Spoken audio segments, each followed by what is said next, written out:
Pemirsa, ratusan kepala keluarga di Desa Sudaji, Kecamatan Sawan Buleleng, tepatnya di Banjar Desa Dinas, mengalami krisis air bersih akibat terputusnya pipa induk di kawasan desa sekumpul Kecamatan Sawan akibat diterjang longsor.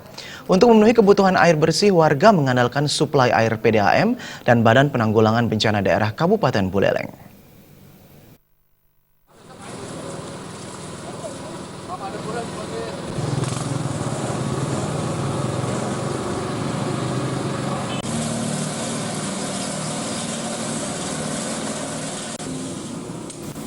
Kasubit Logistik BPBD Buleleng, Cening Sukadana mengatakan, guna meringankan beban masyarakat, suplai air terus dilakukan.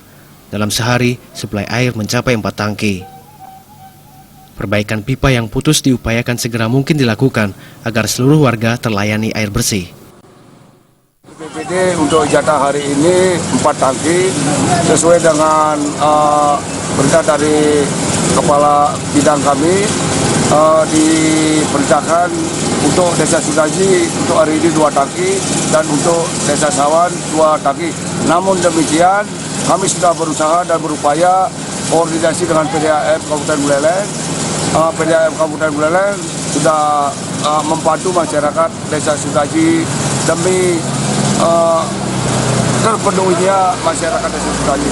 390 kakak, tapi yang mendengar informasi yang dikeluarkan itu yang hadir dengan proaktifnya beliau yang untuk kalau memang memerlukan air dia pasti datang.